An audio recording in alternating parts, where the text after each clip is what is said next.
I Okay. thought a good place to start would be to describe why your last name has been a source of frustration for you in the past, because I've heard you talk a little bit about Oh, the frustration with your last name. So I thought that could be an interesting place to kick things off, because I also have some great. frustrations about my last name. You do? Wait, what is you have a normal last name, don't you? I'm looking again here. Yeah, it's more just how it sounds, because Grossfeld, I'm proud of where I come from, but just the word gross in your last name, and Gross. there's so many people that have cool last names. Like, I've always thought, if you are, for me in the future, a good way to decide who's going to take whose last name in a marriage, if you decide to go that route, is who has the cooler last name. And if you can't agree upon that, Yes. then you pick a joint name and start your own dynasty. I think I wonder if there are actually psychological studies like kids with more manageable last names have an easier start in life or sort of have more success than people with strange last names. That'd be a freakonomics kind of thought experiment. Yeah, that would be But interesting. sure, yes, absolutely. I'm happy to talk about that. Yeah. Okay. Yeah. So what? Where does that frustration come from for you with your last name? So my last name is Daum or Dom. It's Daum. It's German. It comes from Daumen, which means thumb. I don't know. We're not particularly thumb like, but so the deal is I grew up with my parents pronouncing our last name Daum, as one might pronounce Baum.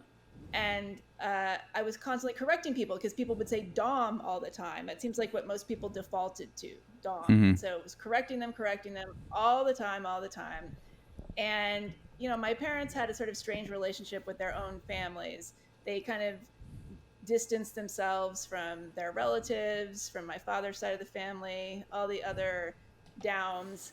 And so I didn't really have much contact with my cousins or my aunts and uncles and everything. And I think when I was in my 20s, maybe my early 30s, I realized that everyone else in the family was saying Dom except for my parents. Yeah. And the reason my parents were saying this was because when they were like first married and they were trying to kind of prove themselves as like more sophisticated than the rest of the family, they were in graduate school, um, they ran into some German professor who, in some kind of like, very random casual conversation said, well, your name is Daum. It's not Dom. Hmm. And so they started saying Daum. And it was just because of this like fluke encounter with this pretentious German professor. Yeah, in Germany it would be pronounced Daum.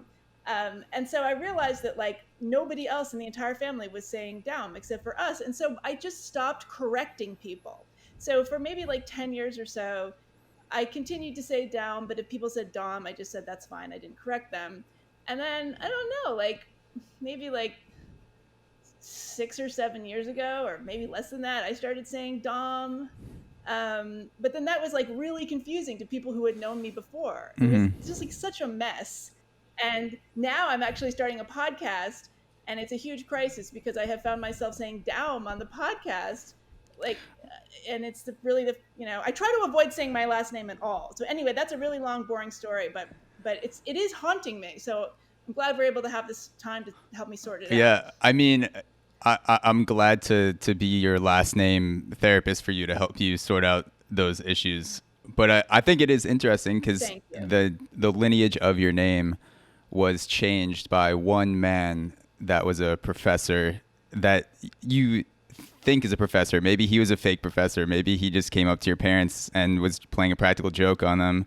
And now you pronounce your last name differently because of that. Because of one random Yeah, encounter. one random Yeah. encounter. Um, So that's interesting. but I mean, it's funny because there are people who do assume that it's down. I don't know. One of the biggest regrets of my life is that I did not change my name for professional reasons when I started writing. I should have just picked like a cool name, a pen name, whatever. And it's funny because my parents, like, God rest their souls, had many fine qualities, but they were both sort of just Hmm. kind of kind of narcissists. And I knew that if I changed my name, they would be so offended. They would like, they had been so upset if, you know, when I was 25 or something, I'd started publishing under a Mm-hmm. different name. But it was also really ironic because they were often embarrassed by my work, and like, if I got a negative review or something, would be sort of beside themselves. And so they kind of had like boundary issues. So it was really like damned if you do, damned if you don't, because it would have been great if I could have had a different name for them under those from them under those circumstances. But I think they would have never gotten over my changing it in the first place. What were your top options to change your name to when you were considering it? I actually never considered it. In retrospect, oh, I have lots of ideas. I mean, I could have changed it to Brooks. My let's see, my grandmother's maiden name was Brooks. I think my brother was using Brooks for a while, um, but Megan Brooks is kind of generic. I would have had to probably put my middle name, which then it would have been like Megan Elizabeth Brooks, which is so waspy, and like you would think I had gone to Choate Rosemary Hall or something like that. And Yeah. that's You I don't know. That doesn't sound quite right either. you reminded me of another frustration about my last name is that it's Grossfeld, but people think it's Field. They just insert an I towards the end Field. of it, so that's been a source of frustration. But now I just accept it. So, what have you So you learned? don't correct them. No, I do. I accept the fact that they're going to get it wrong. I'm not annoyed anymore. Kind of like in high school when they would do the roll call and they're saying your last name and then you just have to do that correction because you also don't. I was super Yeah. shy, so the worst thing in the world for me would be to tell a teacher, actually, this is how you pronounce something, not the other way. Right. And so that was just a source of Right. anxiety. But now I don't really feel that anymore. I just say, hey, it's actually Grossfeld if someone uses my last name, but that's a rare occurrence. Yeah, I try to just avoid my last name altogether. It's a good strategy. That's kind of how I've dealt with it. So, what's something that you've learned about yourself in quarantine, or maybe something that you already knew, Oh, maybe something that you already knew but is now more true, has become more true because you've realized it. that's a great question, and I can answer it. I have realized how much I enjoy solitude, and I always knew that, but it's really brought it home to me. So I live in New York City, and in March, as the lockdowns were starting, I made this really last minute decision to come down to Virginia, to the southwestern corner of Virginia in the Blue Ridge Mountains. And part of the reason was that I happened to be getting this new puppy. I'm a big dog person, literally a big dog person, only big dogs. Hmm. And I had been dogless for the first time in probably 20 years for the last year. And so I was like, had been looking for the perfect dog, and endless search. And the dog was coming to me at the end of March, and it just happened to coincide. And I live in an apartment building, and people were getting sick, and so I decided I just like went on Airbnb and found this farm down here in Virginia, and they were like, I was like, will you take a virus refugee and a 10-week-old Newfoundland puppy? And they said, sure. And Yeah. so I came down here, and I thought I was going to be here for like 3 weeks, and it's going to end up being almost 6 months. And I was down here with a friend initially, but now I'm here alone with the dog, and it's so great. Like, you would think I would be going out of my mind, and Hmm. but it's like I'm surrounded by farmland, and there's cows. Like, I'm looking, if I could turn the camera around, you could see all these. Hmm. Well, they're kind of wandered in the pasture now, but there's cows, there's bears, there's wildlife, and it's just incredibly peaceful, and I love it, and I really don't have any desire to go out and socialize. Not that I would live this way all of the time by choice, but it really suits me. Yeah, I came to a similar realization. I'm in Brooklyn, and I've been in Brooklyn for most of the quarantine, and I realized that I'm much more okay with being by myself than I previously thought.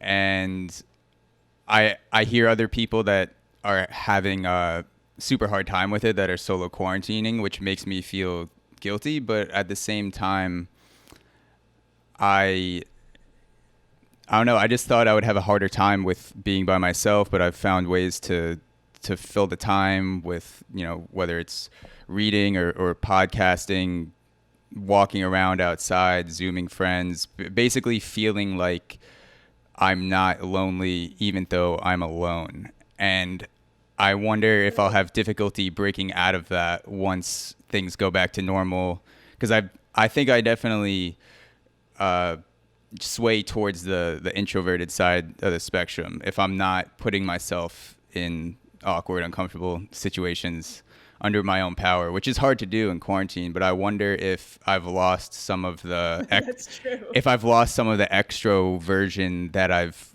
worked on, I guess, since being a teenager. If Right. that, You've lost muscle mass. Yeah. yeah, exactly. Like I'm not Yeah. using those Yeah. extroverted muscles. So it's like once quarantine ends, what will I be like?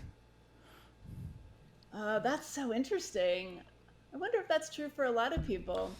I Hmm. always have maintained that one of the biggest ways that people mess up their lives uh, is is that they do things because they're afraid to be alone.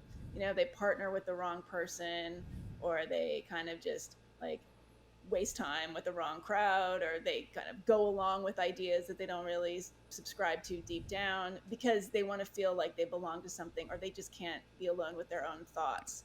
So it'll be interesting to see if this quarantine has forced people to kind of sit with themselves, and if there will be like long-term positive, hopefully, effects from that. We'll see. Like, we cannot well, although I'm saying this now, people are spending so much time online that that might be a bad metric.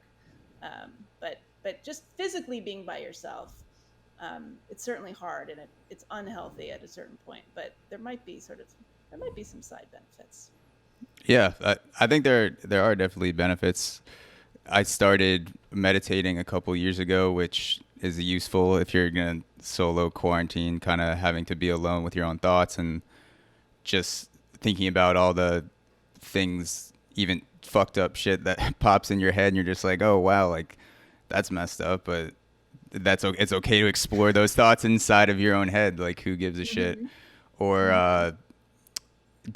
I think being alone and learning to be happy by myself and feel fulfilled by myself will have benefits for later on in my life. I just hope that I can rechannel some of the connection that's lost, which you mentioned everyone's dealing with. I'm not special. It's just when you're by yourself in quarantine, you kind of, the world seems like it's just the walls of your apartment. So what do you think it would be like if you didn't have the internet? If I didn't Can you have even the imagine it? internet, oh God. Um, if I didn't have the internet, well, I I wouldn't. mean, that's what's really our saving grace here. I mean, Yeah, we well, can we can pat ourselves on the back for being so stoic by ourselves, yeah, but we that's still true. have That's true. YouTube and Zoom. We wouldn't be talking right now, or at least not over the internet. We could do still have phones. We could have phone conversations. Yeah, I'm saying, what if this was happening in like the 90s? This was happening in the We could 90s. have phone conversations. Yeah, and I was the same age. I would probably be calling people much more often, writing letters, talking to the old people on my street a lot more. Mm. I'd probably be. I try to walk for 20 or 30 minutes at least every day outside my apartment, and over the weekends it's a lot longer, but I'd probably spend much more time than that outside, just like trying to do more socially distanced activities in person. So I think a lot of the things I would do, I mean, I would have to find ways to fill my time without social media or listening to podcasts or just all the things that you could kind of bullshit waste 5 or 10 minutes that you don't really think about, but at the end of the day it adds up and you're like, oh Yeah, shit, what am I going to do with this extra 5 hours of time, like that extra 5 hours of screen time yeah, that you now have to replace with something. yeah. I have my like appointment viewing. I'll work all day, and then after dinner or during dinner. I'll usually start during dinner. I'll like watch YouTube videos that I've been saving, that I've been looking forward to, or whatever it is. So there is a strange sort of social rhythm to the day, even though it's completely Yeah. on screens. So anyway, strange times. I mean, we're going to look back on this in 20 years and be like, oh my God, what was that? Unbelievable. Yeah, it feels like living through history. Not, I'm 26, so it's not like I've lived through We that much are. history, but it's like being in the middle of it right now. I think this is probably the worst period in American history, certainly in my lifetime. This is pretty bad. It feels really negative and really hard, just on so many levels. I can't. Yeah. I mean, obviously, we're not actively at war, but um, this is pretty. This is like on a scale of 1 to 10. I'm going to put this at an 8 or a 9 in terms of difficulty. Yeah. Well, speaking of wasting time on social media and YouTube, I wanted to ask you about the interview that you mentioned in the book on the Rubin Report with Eric and Brett Weinstein, and Oh, what made you want to watch that interview, that joint interview with Eric and Brett Weinstein 3 times in 1 week when you were going through that period that you were writing about in the book, kind of discovering yeah. the Well, intellectual dark web. the intellectual dark web, right? Or free speech YouTube, as I called it. Free speech So YouTube, yeah, well, yes. just to back up for that was my coinage. So just to back up for some context, when I was this was probably 5 years ago now. I was splitting up from my husband, and we had been living in Los Angeles, and I moved to New York. And it was a very amicable split, and that's part of the reason I had to put some distance between us, because I don't think we might not have gotten it together to actually like split up. I mean, Mm-hmm. as quickly as we needed to. So I came to New York, and the thing about my marriage, and I write about this in the book, that for all the problems that my husband and I had, we were very much intellectually aligned.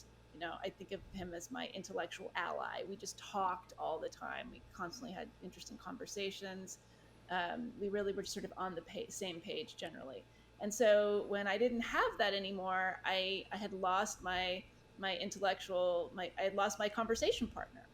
And I found myself turning to YouTube, and I was discovering all these like intellectuals, these writers, these scholars, scientists, journalists, etc., having these really nuanced, free-ranging, digressive conversations that, for whatever reason, were not available in the usual spaces. And by the usual spaces, I mean everything from the usual media spaces like National Public Radio to Mm-hmm. my own friends and their conversations on social media. This was happening at a time when I was noticing that people that I always assumed I was on the same page with politically, uh, in terms of social issues, political issues, there was suddenly like this divide, and there were a lot of people kind of speaking in apocalyptic terms just about Yeah. about the way that life was for women. For instance, I started noticing a lot around issues around feminism, and suddenly like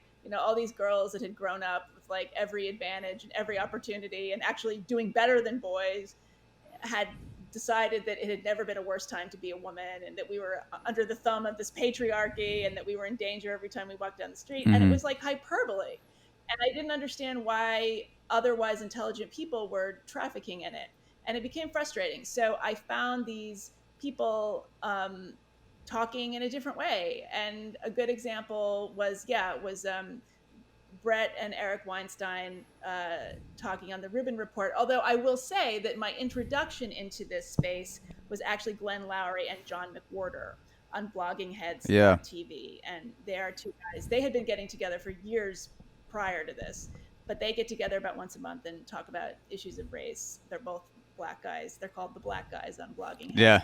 And they were like mesmerizing, fascinating. That they are the best show in town as far as I'm concerned still. So that's where I kind of went in, and then the algorithm kind of took me along to places like the Rubin Report, which I don't watch as much anymore. But yeah, I think 2017 rolled around, and Brett Weinstein emerged because of the Evergreen saga, and then Eric came around, and I think by 2018, Eric had coined the term intellectual dark web, and I guess I was caught in it to some degree. Yeah, yeah.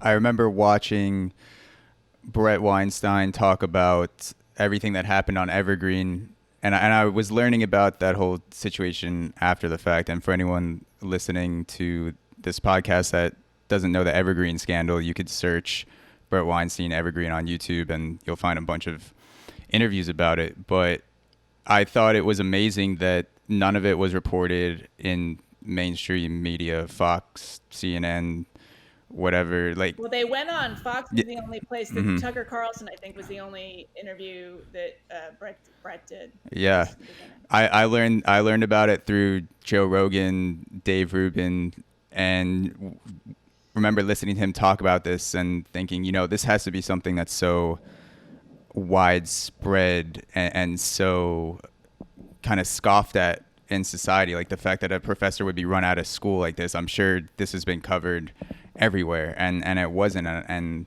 so I think that the free speech YouTube is a very special place where people can discuss their ideas, and it seems like others are running with that and making their own shows, and because of that, people aren't as fearful and concerned for what other people think about their opinions because of shows like Dave Rubin or Sam Harris, Joe Rogan, people like that. Yeah, I mean, and you're definitely seeing it intensify just in the last few months, especially. And it's so, I think for people like me who were onto this like 5 years ago, it's Mm-hmm. really gratifying to see this sort of galvanize in this way, Mm-hmm. and so many people jump on board, because I was like, I would be ranting and I would say, like, you guys, there's something wrong with the discourse. Like, am I crazy? Am I making this up? Mm-hmm. Like, the actual story is not being told, and like the media that we used to rely on as liberals, as like educated people, is like giving us not the whole story, and it's making me question my own ideology, and like, am I crazy?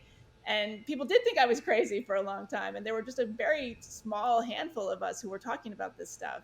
But now, just it's suddenly like reached this. I think we're reaching a crescendo. There's so many interesting, just media outlets emerging, and collectives, and I don't even know what to call them. They're not organizations. They're not really media companies, but they are efforts and sort of intellectual enterprises that I think will have a lot to offer. Yeah, and YouTube has democratized that space where anyone can start a podcast from their apartment or dorm room, anywhere with a Wi-Fi connection.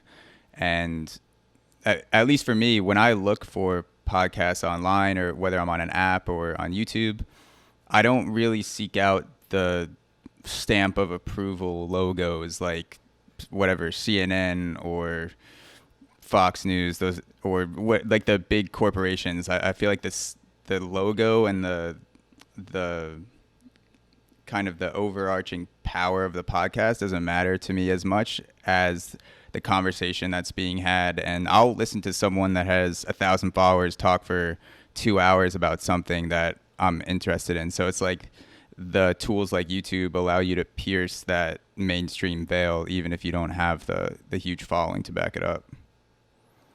Yeah, yeah, for sure. Yeah. I mean, it's interesting for me. So you're a lot younger than I am.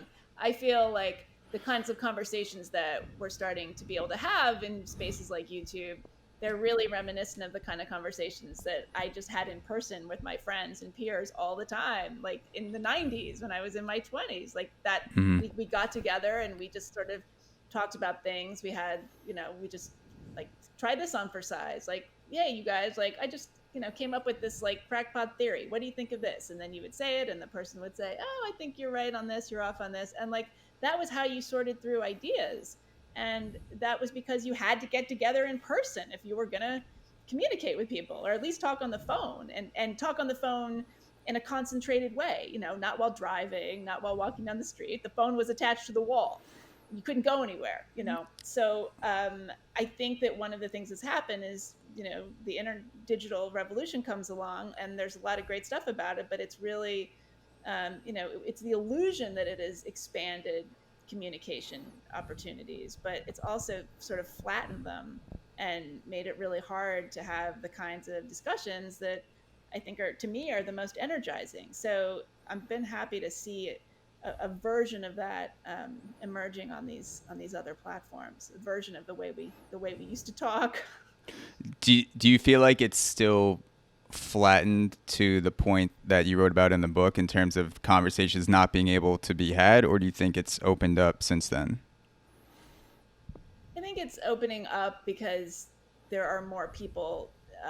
You know, we don't just have the same handful of like 5 intellectual dark web usual suspects making the rounds on Rubin Report kind of thing. So I think more people are coming into the space, but I still think it's hard because everything you say, even in these spaces, is recorded. Everything you say is captured. It's really not possible to just kind of like, you know, throw out an idea and maybe, you know, and if it's going to be misinterpreted, or if, you know, your intent is, regardless of your intent, someone's going to assign like malice to what you're saying.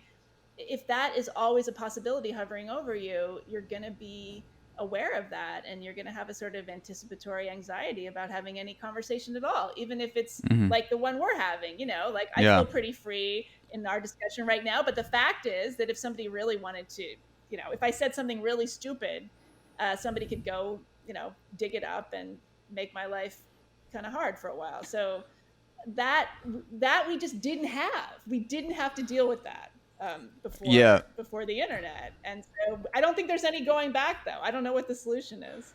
Well, this is something that I wanted to talk about. I think the counter to the fact that your life can be destroyed by a clip of audio or video, whatever it is that while platforms like Twitter and YouTube have amplified the actual level in conversation and people's ability to cut out these small clips, the attention span is also much shorter. So there's definitely evidence of people that are able to get through that destruction, what looks like their careers being destroyed, but then if they get through 72 hours without issuing an apology, then they're in the clear. It's like you have to weigh through the amplification of everyone and telling you that your life is over and kind of stand your ground. And I also, like, I don't have a following where I have, you know, millions of people that are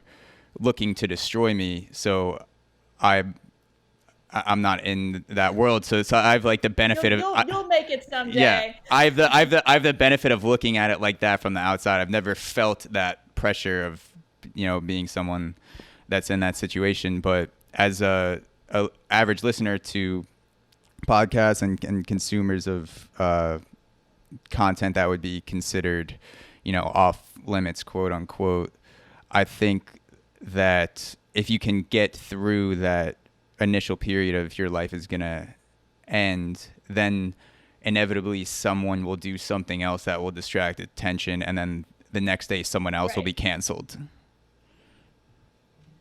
Yeah, I mean, it's kind of sad, isn't it, that the apology is really the dumbest move you can make. I mean, if anything, all these forced apologies have really diluted the value of apology. I mean, people, they issue these statements, it's like they're reading a ransom note or something. Like, I made mistakes in the past that I deeply regret, and I have caused harm, and I will do better. It's like, no, they don't regret it. It was like what you did back then. It was not, you know, people are apologizing for the most anodyne things. You know, obviously if there's something terrible, yes, you should apologize for it. But I kind of worry about, you know, we've really sort of, you know, we're kind of abusing apologies. We've rendered them meaningless, as the same way we've rendered many concepts meaningless, harm among them. So yeah, but yes, definitely, apologizing is the worst thing you could do, and when you get dragged, and I've tried not to do it. I've never really done it. That's good. Do you? I think you can clarify. Yeah. I think clarification is okay. Hmm. But the problem is, when you clarify, then they go, well, that wasn't an apology. That's not a good apology. You're like, you're right. It wasn't an apology. It was a clarification. Yeah, it's like you said with the apologies. There's a formula for how you do an apology where you say I deeply regret. There's all this vocabulary that's the same. I would be much more interested in hearing someone's decision making process behind what they did, even if it doesn't deserve an apology. If someone's caught in the crossfire of cancel culture, it would be much more fulfilling for me to hear them on an hour-long podcast discussing, what their thinking was behind something, rather than to just issue some surface-level apology. Yeah, and again, I'd be curious your thoughts on this. I feel like this quote-unquote social media mobs who are demanding these apologies and ostensibly have the power to ruin somebody's career and or life, how many of them really are there? Like, who are they? They exist in this sort of phantom space, I think there's a lot less than people think. And I wrote down a quote that you had in The Problem with Everything, this maddening toggle between what I felt and what I was supposed to feel. I think that the amount of people that want me to feel a certain way is much less than I would think, because cancel culture is so amplified that this small amount of people on Twitter can make you feel like you are under the gun of 80% of the population, when in reality, maybe 10 or 20% of people feel like that, but it's just that they're the loudest on Twitter. And I think it's underrated how many people there are that are genuinely fascinated by conversation that goes places that maybe you wouldn't feel comfortable going, and they're not offended. Like, most people that I run into are genuinely fascinated by the ways in which people disagree. And again, I have the comfort, the benefit of not being in the crossfire of the cancel culture debate. So when you're in it, I'm sure it feels a lot more powerful than it actually is. But for the average listener of your podcast or your YouTube show or whatever, I'm sure that person is having a lot more open conversations than what you feel you're allowed to have, if that makes sense. Oh yeah, people want nuance. The idea that somehow the entire culture is now wanting to shut down debate and conversation, and that we're that the right side, that most people are on the right side of history, and the right side of history means like taking down every single statue and piece of art and just relitigating everything from the past. Most people don't want that at all. I would say like 90% of people. First of all, 80% of people don't even know what we're talking about. Most people are not on Twitter. Okay. Yeah. Most people on Twitter are not quote unquote social justice warriors. We're just talking about a tiny slice of people, many of whom are anonymous. They have avatars. We don't even know who they are, who, for whatever reason, we have handed much more power than they really have or certainly deserve. And so I'm interested in why that is, like why people, leaders of institutions, why presidents of universities and, HR departments and corporations and, people who program film festivals and ideas festivals and book publishers, why have they ceded authority to this group of people that really don't have any? And I don't know the answer to that question. It completely confounds me. But here we are. Yeah. I don't know either. I think that the way that you put it in the book with resilience versus fairness, how the older generation cares more about resilience and getting through shit and taking responsibility, toughness versus fairness.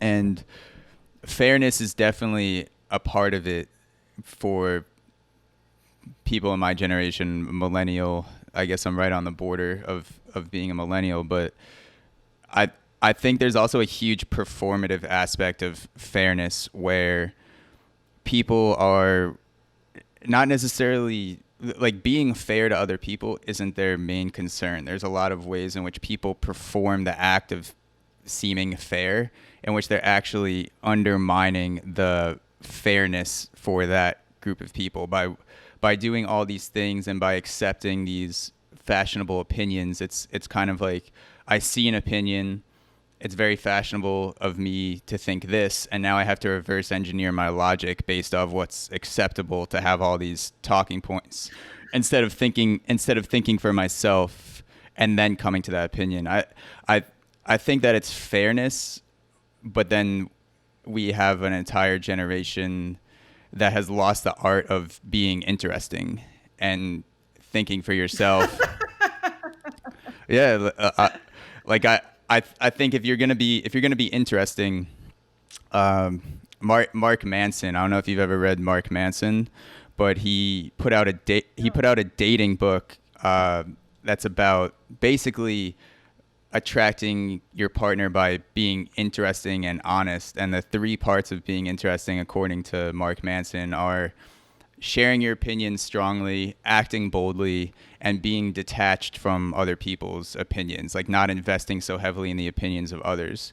And so I think the things my generation does well is acting boldly and sharing their opinions strongly, but it's like they're connected into these surface level opinions of other people, and everyone's always like constantly checking, is this okay for me to think, is this not okay for me to think? So when you don't have that third thing, you just can't be interesting. Like it's not even the fact that I disagree with your ideology, it's that you just don't say it in an interesting way. Like I'd rather listen to someone that I disagree with, that I feel like is engaging and willing to learn and open to Right. things, than someone who's kind of like set in their ways, and that's just super Or you're boring. just reciting a script Yeah, otherwise, yeah, right? Yeah.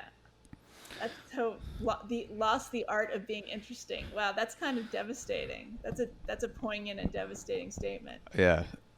Well, But it's true.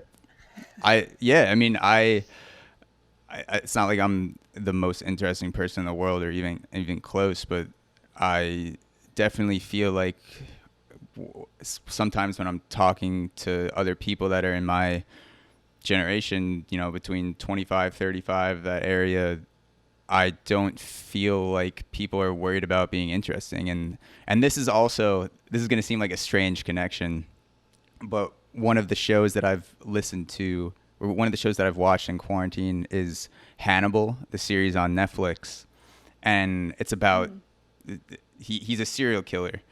And but one of the through lines of the show is that the reason why he's so likable, I think one of the main themes of the show, is that like if you're going to do anything in life, be interesting. Even more important than being the most morally sound person is going about your life in an interesting way. And that, I feel like that's why he's so likable, is that he plays music, he makes art, he hosts all these dinner parties, and he's a serial killer. And in many ways, he's very fair with how he kills people and fair with how He's a he serial treats killer with people. a heart of gold. Exactly, yeah. Like he's a very nuanced character, and so he's definitely missing. He's Yeah, definitely missing something in terms of morality because of the fact that he's a serial killer. But I do think that when just you, that one thing. yeah, just that one thing. If he could only just stop killing people in a serial manner, even if it was just one or two. But the Yeah, then it's not serial. Yes. Yeah, but the main character of the show, Will, goes through this whole conflict where he's like, this person brings the best out of me, but I also know what he does. But he's just like a good person to be around. And so I think if you're so obsessed with seeming like you have the moral high ground, then that takes away a lot of your ability to be interesting. And so let me. Sorry, I don't want to. I don't want to turn this around and be interviewing you, but I find this really interesting. Like, if interestingness is not valued, where is the currency? Is it in correctness, righteousness? Like, if you were trying to, like, if your dating strategy, if you were giving up on making yourself interesting, like, what's the next best thing? Like, make yourself like a like a soldier for the cause? Like, what would be the other qualities that would be valued? Do you mean in terms of dating or just life in general? Just generally, like, okay, so like if you're 25 and you want to come across like an appealing person, what would be on the checklist? If I wanted to be an appealing person, maybe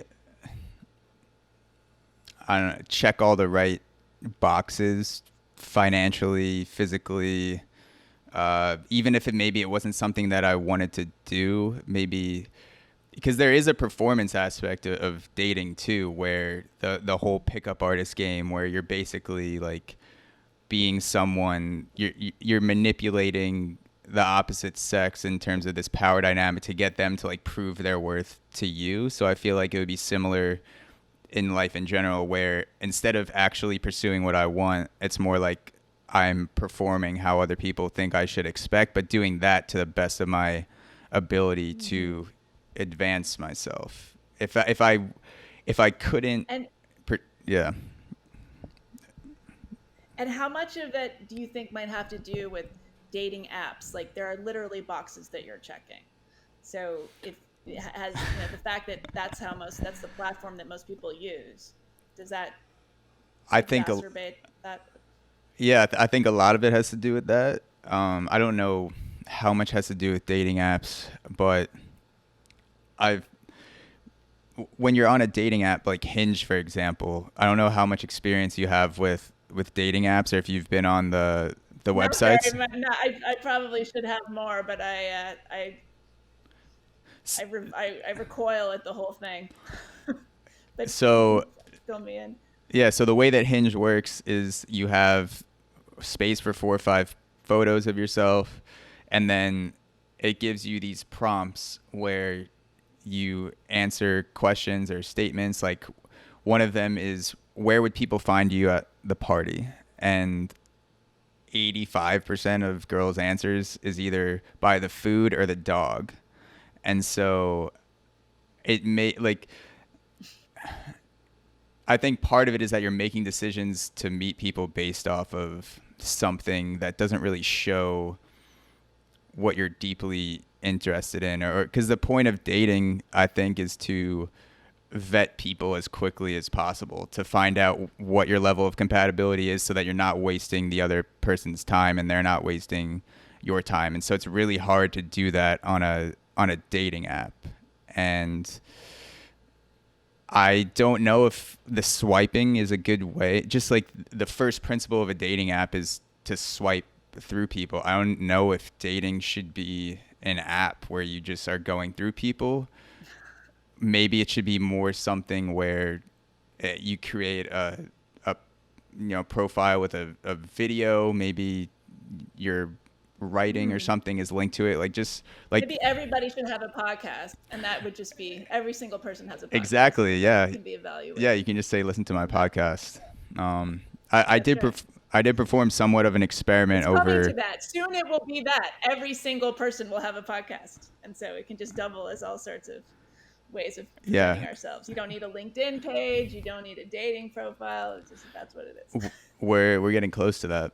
One last thing on dating I wanted to mention, since you brought up the dating apps, I actually performed somewhat of an experiment with Hinge over quarantine, because when you have a lot of extra time, you just think about, how can I improve my dating profile? Let me take 3 hours to do this. So I realized that I was just having a lot of conversations that went absolutely nowhere. So maybe a girl saw my photo and she was interested in me, and then it's a few messages back and forth, and so you're wasting a lot of time. So I took all my photos down, and Hinge allows you to put up videos. So I basically wrote out this thing saying, like, this is what I'm about, this is what I want, like, I won't waste your time, blah, blah, blah. This script that was like 30 seconds of video, and I kind of like recorded on my profile, and the number of matches shot up. It like tripled with people responding like, oh, this is like, I've never seen this type of profile before. I thought this was an ad for Hinge or something, or You know, I like how I like Right. how Like it's a straight. sick Yeah, production. I wrote it out. I did the whole thing, and I I feel like the quality of the conversations that I've been having have been a lot better because people would see that profile and either think this dude is a psycho idiot or I'm really into a type of person that would take the time to do that. And so I feel like it was really hard to be in the middle about that profile where I'm basically recording this Yes. video. Yes.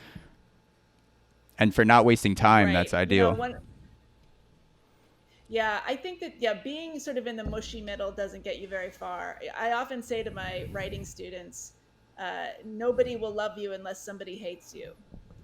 You know, you're not gonna catch everyone, and you have to be willing. You know, in terms of my work as a writer, but I think just generally in life, you have to like, you know, if you make a mistake, make it loudly. Like Hmm. you know, just commit to something, choose a side. And it's funny you were saying, you know, this. I never thought of this. Okay, where would you be found at the party? My immediate thought, like thinking back on my 20s, the answer would be smoking in the kitchen. Yeah, So I that's an don't interesting probably answer. this phenomena does smoking in the kitchen. So basically, like I lived in New York City in the in my 20s, and go to a party in somebody's apartment and like meet, you know, a bunch of people in the living room milling around, whatever.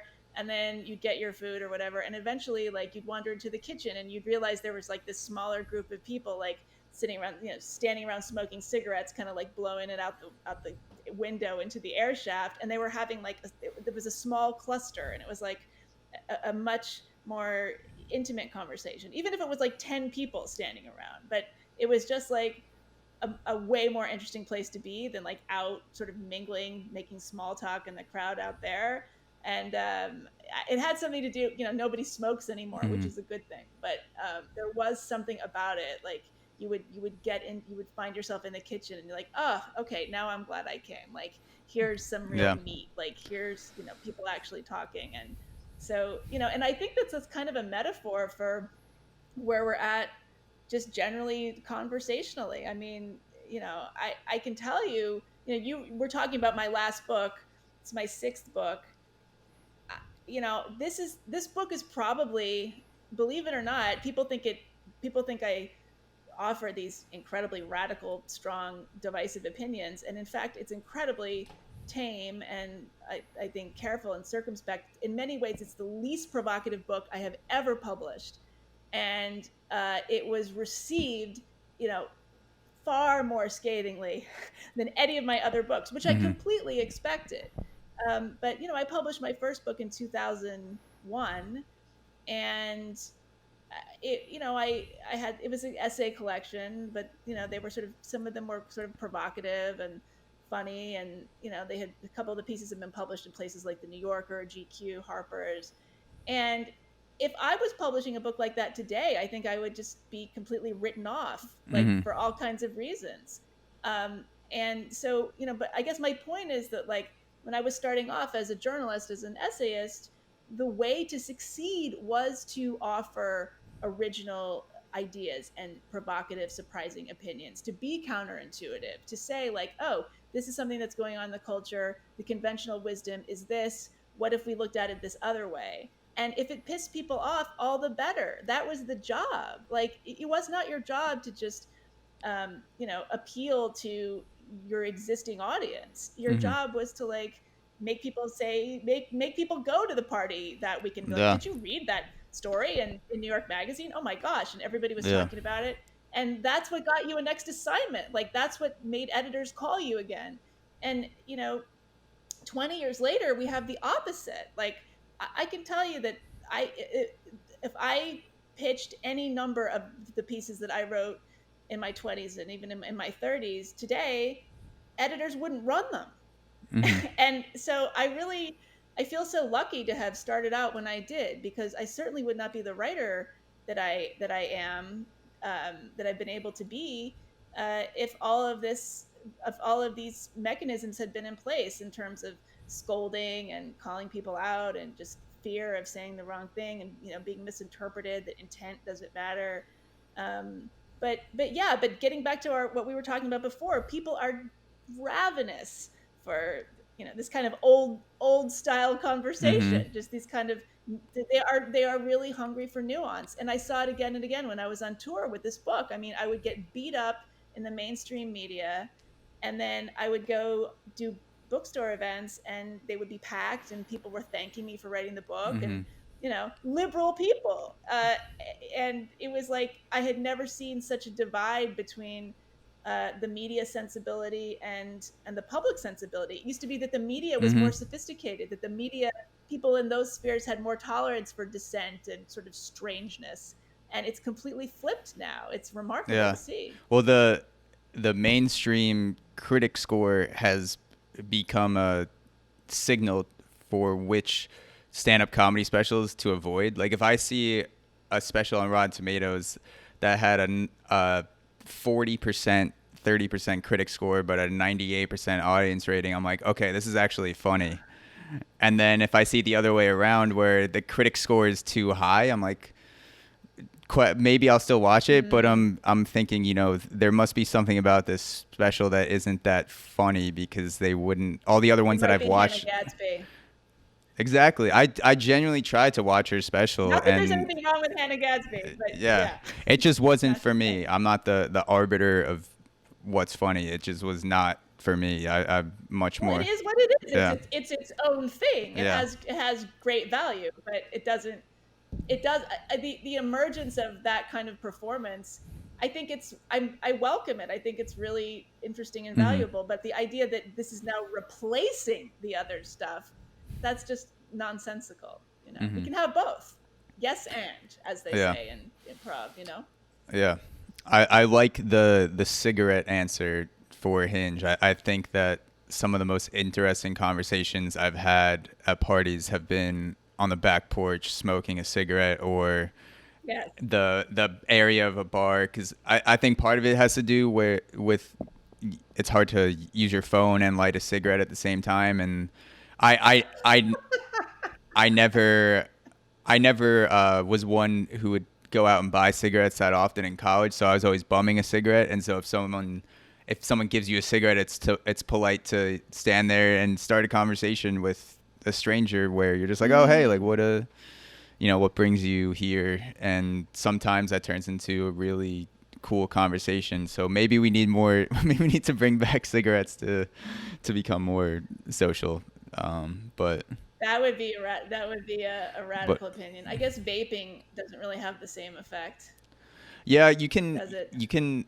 you can ask someone for their vape, but I feel like the the perception of having a vape is much more, I don't know, like it's, it's not as cool as smoking a cigarette. Like it's not as artistic to pull out a vape and Yeah. just blow it and the smoke you could barely see it when it Yeah, comes the out. visual of Yeah, it. it's Right, much more right. sexy to light a cigarette and kind of smoke it outside and I feel like it's That's much right. cooler and it is a super social activity. Like if you smoke a cigarette, if you're out, you're going to be in a group of people, you're going to have conversations and there are definitely times when I'm at a party and I'm in an apartment and I'm guilty of this too where it's just a bunch of people came to the same place to look at their phones and that's basically the Oh, party. And so you can go outside and you find this guy that's outside on the back porch smoking a cigarette and then you're out there for an hour and then that ends up being like the highlight of your party.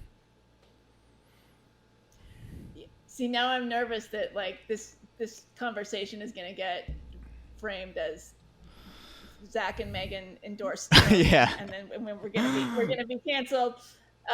But I mean, yeah, like I haven't smoked in decades. I'm too Mhm. old now. But like I also I have often said that it made me a better writer. So again, when I was in my 20s, I would be writing, and there was no internet, so you would get like stuck or something, and instead of going online, I would like light a cigarette and listen to some music and like look out the window and think. And usually the amount of time it took to smoke the cigarette was the amount of time it took to like figure out the next idea. And I could go back to the piece Mhm. of writing. And now I just look at Twitter whenever I can't think of something. And it's like constantly, I mean, it's many times it could be more than once a minute. I mean, and it's really terrible. So yeah, it's too bad that smoking is so destructive to your health, because otherwise it has really nice qualities. So, so does Twitter help you write, or you're saying it's a bad distraction? Like it's a bad Oh, it's distraction that's terrible. yeah. No, it's terrible. Like I think I was in some ways a better writer when I smoked. Because I was just, you could just concentrate. I mean, it is meditative. Like it Mhm. is a social thing, but it's also a very solitary thing. Mhm. It's just a sort of way of making you feel like you're in the moment, you're with yourself. Uh, I actually wrote a piece last year for Medium's Gen magazine, which I write for regularly, about staring into space. One of my students, I teach graduate students often, and one of them said, what did you do in your 20s? Like, I can't make sense of my life. Like, what was it like for you? Because I actually went to the same graduate program that I teach Mhm. at Columbia, and like I couldn't think how to answer her. And I thought, what did I do in my 20s? Like, what do I remember doing? And what I remember doing was like sitting at my desk and staring into space, or staring at the wall and just like thinking of things. Sometimes smoking and often not. It's Yeah. not all about that. But I do think that sort of those interstitial moments of blankness have been completely eliminated from life, because the minute you stop doing what you're doing, you're going to go look at social media, and like your brain is just going to fire off in a million directions, and you've lost the thread, you've lost the moment, and you've lost yourself. And it's a very, very different way to go about life. Have you ever tried one of the social media blockers where it will just not let you get a notification for a certain period of time? Yeah. So when I was writing my book, The Unspeakable, I was using that software program Freedom. I don't know if Yeah, people still I use it, use it. but Yeah. yeah, it would turn the internet off.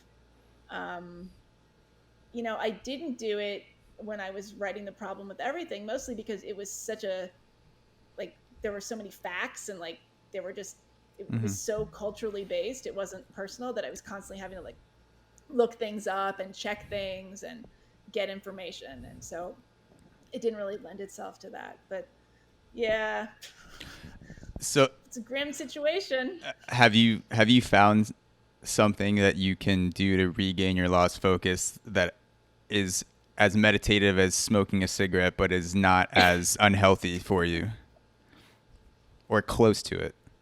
Coffee. Make a cup of coffee. Yeah, that works. Yeah. I don't know.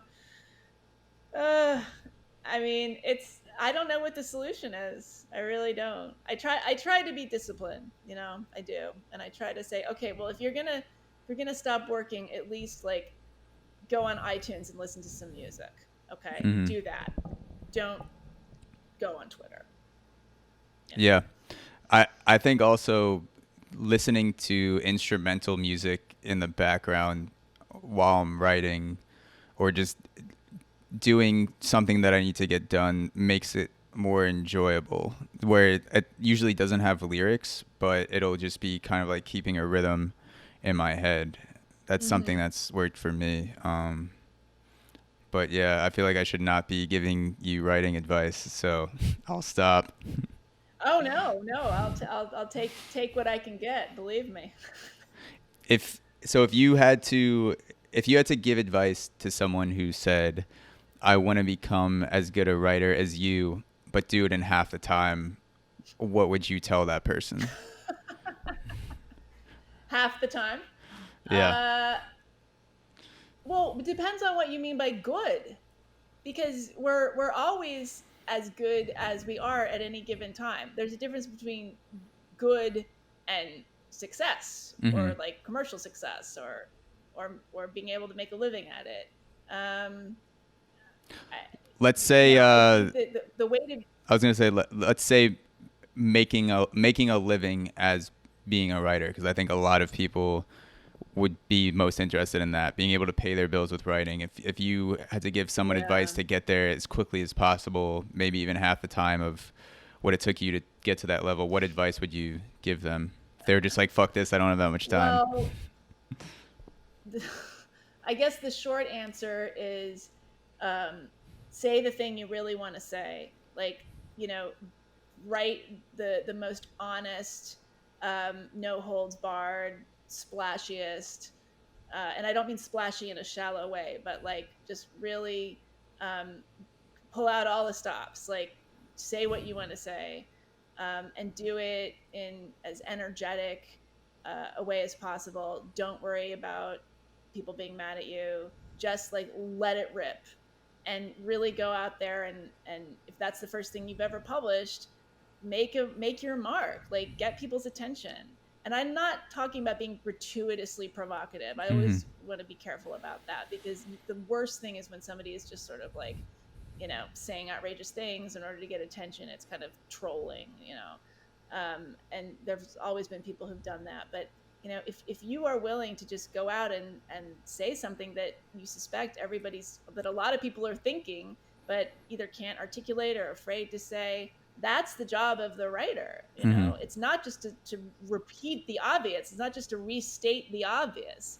It's to say the thing that is true, that for whatever reason people aren't saying. So I would say that's the short answer. Now the problem with that is it's a hell of a lot harder to do that now than it was when I started out. Like Mm-hmm. what I was saying, like that when I was 25, when I published kind of controversial piece that now would have just probably ended me.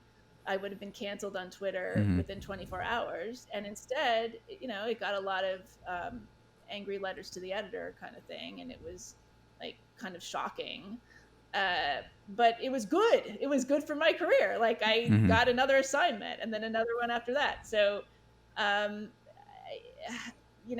think it's people are really afraid of just getting canceled right out of the gate. And so it's hard. I guess I would say, in terms of making money, I mean, again, the business has totally changed. I would say, if you want to be a writer and you can possibly do something else, if you're interested in any other thing, do that thing and then also write. But then Mm-hmm. also Okay. write. Like, the best writers are like, the surgeons that are also writing in the New Yorker. Like, go and be Yeah. like an FBI agent, and then go and write about that. Nobody's keeping you from doing that. This idea of just being a writer, this is definitely in the do as I say, not as I did category. But if I could do it all over again, I think I would develop a specific set of skills and expertise. I would go into sort of like a career that is interesting on its face, and then write about it. Because instead I ended up, I did the pieces that I really care about and that people remember, and the kind of the big hits. But that's only like 10% of my output. 90% of Mm-hmm. it was stuff for money, writing for glossy magazines, writing ad copy, writing web copy. I mean, I had freelance jobs. I wrote like, the labels, the words on the labels of vitamins. I mean, Mm-hmm. seriously, like Yeah. anything for money. And so I think people forget that it's a hustle, and that even these people that they see as like sort of high literary figures don't make their money that way. They make their money doing all sorts of other stuff, Mm-hmm. including ghostwriting. I mean, you wouldn't believe it. So So you think it's like having a realistic. yeah, so having a job outside of writing almost frees you up more to be more creative because you don't have to Yeah, worry about the paycheck at first.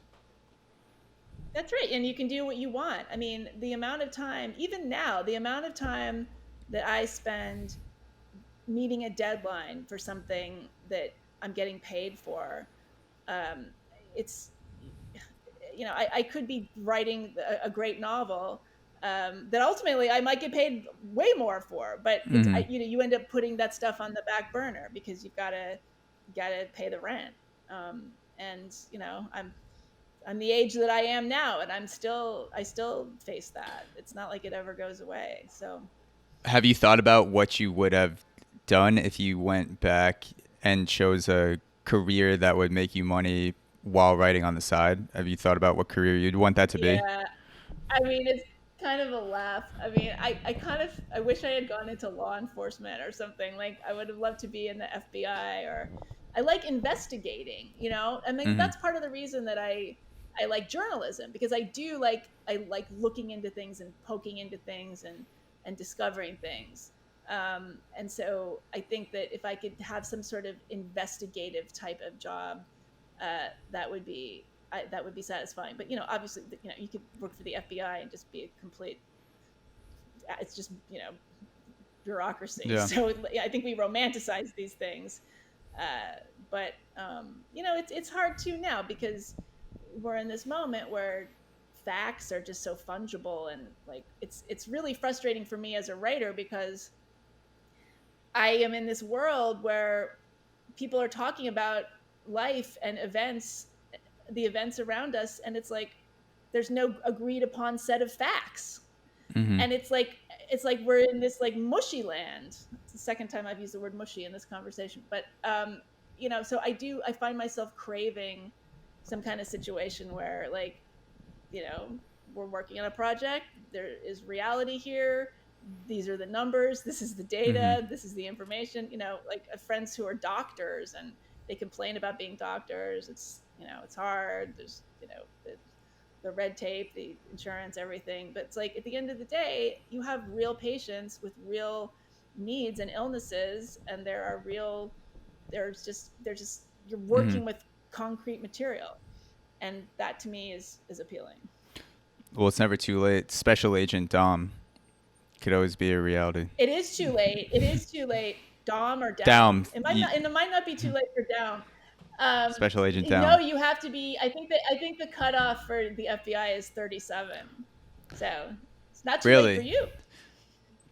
I mean, that's true. I have thought about, while I'm doing podcasting, if I should use the skill of being able to conversate with people. And I'm still a baby in terms of podcasting. I've been doing it a couple of years, but like I just finished a book on negotiation by Chris Voss, who's an FBI negotiator, and he Mm. used the power of conversation to save people's lives. You're identifying with someone who wants to ransom you and possibly kill you and hurt you and your family, and you're using those skills to ideally get them out of that situation without any harm. So I definitely feel like, Yeah.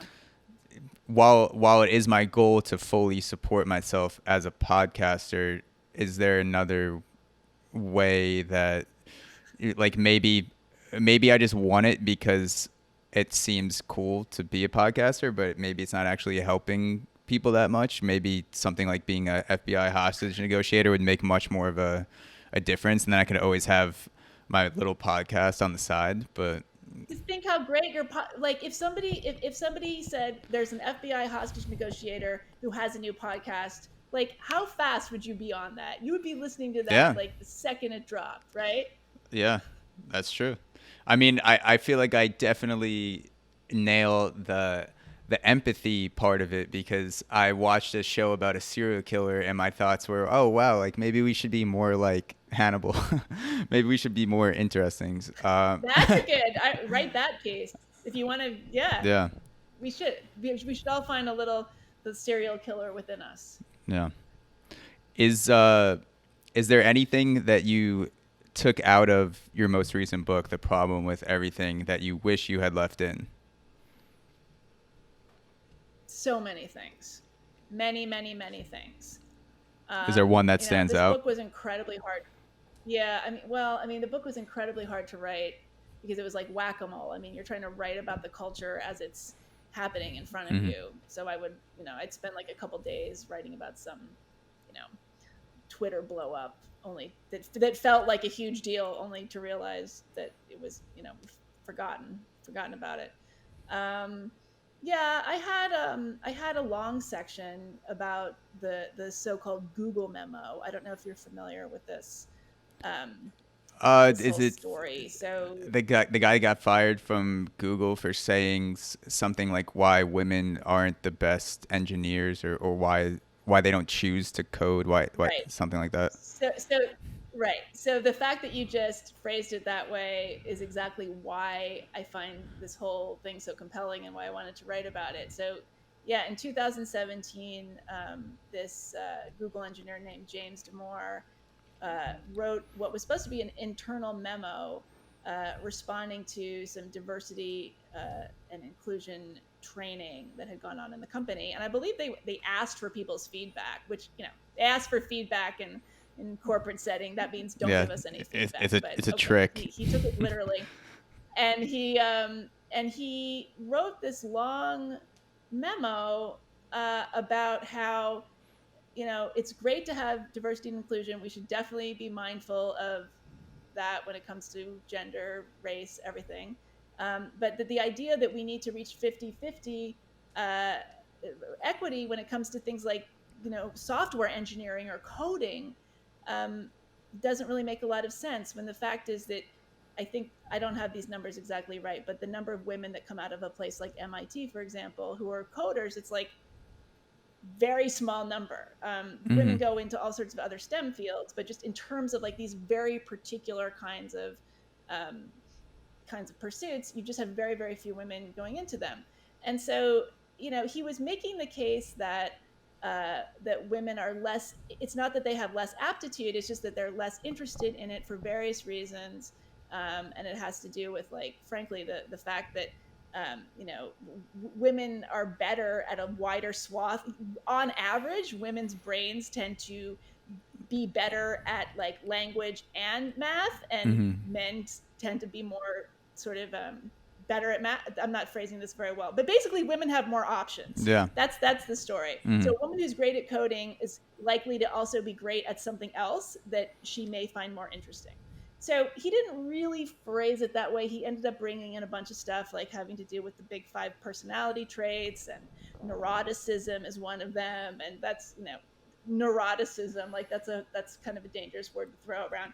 Anyway, the memo ended up getting exposed to the public somehow. Google Docs have a way of doing that. Hmm. And it was just misinterpreted on such a colossal scale that it was really something to behold. Even though not one sentence of that memo did he say that women are not as good at this as men. Hmm. It was absolutely construed that way. It was the biggest case of media malpractice that I have ever seen, frankly. Every single journalist except David Brooks, I think, in the New York Times, um, just willfully got it wrong. And this guy was demonized, and Google they had fired him. And I think it's worth noting that James Damore, he's very public about this. He's on Hmm. the autism spectrum. He probably didn't he was a little lead-footed in his in his phrasing, and again Oh, he yeah. took this whole directive literally to give us feedback. So I wrote about that a lot because I do think that when it comes to these conversations about things like pay gap or why women go into certain fields, and how much of this is systemic discrimination and how much of this is a set of other factors, that really interests me. But I ended up taking that section out of the book because it was it was decided that and I agreed ultimately that, like, that would be the only thing anybody would talk about the book, like, oh, this is the book that Hmm. defends the Google memo, so therefore end of story. Yeah. And that's probably true, but yeah, that's an example of something that I wish I could have kept in. So he he was basically doing what Google asked him to do, which was to give his genuine feedback, and then that got Right. misconstrued on social media, and I'm sure tidbits were taken out here and there, and it turned into something that Yeah. he didn't intend it as, and then he got fired for that. Right. Right. Right. And then he did this thing which was kind of stupid. He was embraced by like a lot of people on the right, and he kind of got like sucked into this. I don't know if he was on the Rubin Report. I think he was, but like he got sucked into this kind of like slightly alt-right adjacent space where he became this poster child for free speech, and slightly men's rights adjacent, and it was just the optics were really bad. And I felt that he was kind of used a bit and made some poor decisions. But Um, I don't know him. I mean, for all I know, obviously a really smart guy. And but the point is that like there was no attempt on the part of really anyone in media to read the memo, to figure out what he was actually saying. It became so necessary to just go along with the narrative that this was an example of rampant sexism in STEM fields and in places mhm. like Google, and we need to go after this guy. And if you're somebody who's, you know, trying to survive in New York media circles, there would be probably social penalties for not going along with that narrative. I mean, I had huge arguments with really intelligent people about what was actually in that memo, and it just blew my mind that it was like, are we reading the same thing? Yeah. I don't understand it. Yeah, that reminds me of what Barry Weiss said in her resignation letter from the New York Times. I'm paraphrasing because I don't remember exactly what she said, but it was something along the lines of Twitter has become the new headline of the New York Times, where they're basically adjusting to that instead of coming up with the story themselves. So I guess that maybe that would be Right. an example of someone, even though he didn't work for the New York Times, maybe Google was feeling the pressure from all these tweets, and then he was an easy scapegoat to just get rid of him. Oh yeah. No, I mean, I think, her point is we all work for Twitter now. I Mm-hmm. mean, I wrote a column a few years ago. I was a columnist at the Los Angeles Times for 10 years. And again, I wrote columns back then that were considered like absolutely like fine thing for a liberal to say, kind of counterintuitive, but like nothing shocking. That I wrote columns in say 2010 that would never be published today, never, ever, ever. Like Mm-hmm. they would be off limits in 1,000 different ways. But getting back to my point, I wrote a column. I think it was in 2018. I kind of dipped my toe back into the LA Times every once in a while, and it was about James Gunn being fired from Disney firing James Gunn, who was directing the Guardians of the Galaxy Yeah.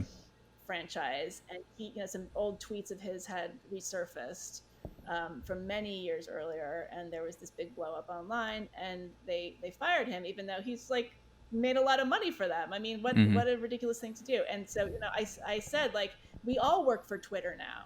If a company like Disney doesn't have the backbone to stand up to these mobs of anonymous avatars, how is anybody supposed to stand up? Mm-hmm. How is like a random college professor supposed to stand up, or a random worker? I mean, we're Yeah. now seeing incidences of these on the smallest scale. We're not talking about elites. We're talking about people having their small businesses closed down, being fired from their utility company jobs over some misperceived gesture that ended up going viral on social media Yeah. because somebody snapped a picture. This is not a phenomenon of the elites in any way.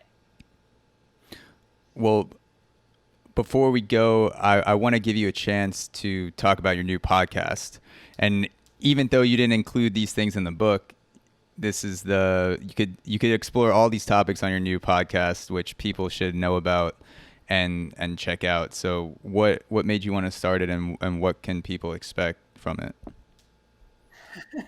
Well, I know everyone has a podcast now, so it's funny. I've been wanting to do this forever, even before there were podcasts. Like, I always wanted to like have my own talk show. I Mm-hmm. love to interview people. Like, it's funny because I'm a writer primarily, but I do a lot of stage moderating and like conversations, interviewing people on stage and such. And I really really love that. So I'm happy that this this this genre of communication has come along. And so my podcast, it's an interview show. There's no high concept. It's called The Unspeakable, and it's long, free ranging conversations with writers, scientists, scholars, just interesting people in general. Some of them well known, some of them less so. And the idea is it's just kind of like conversations the way we used to have them. I want to kind of replicate the way I used to talk with my friends back in the 90s, when Yeah. we would just kind of like shoot the shit, in an organized way. It's not going to be like Joe Rogan. I do have I do have prepared questions, and there will be some Yeah. organizing principle. But I'm really excited. I'm not ready to announce the guests just yet, but I have some fantastic interviews already done, and I have a lot of great ideas for guests, and I'm really excited. And it's audio only for now, because I have this idea that it's like distracting sometimes. I loved radio growing up, so like there's something about just listening to voices that I find compelling. But as we go on, I might expand it and add some layers. So anyway, the Unspeakable Podcast. And once you start the video, then you can see the cigarettes instead of just listening to the smoke on the podcast. I'm just joking. Nobody smokes it. I mean, maybe we can just like we can add like a CGI or something. Yeah, exactly. Add cigarettes.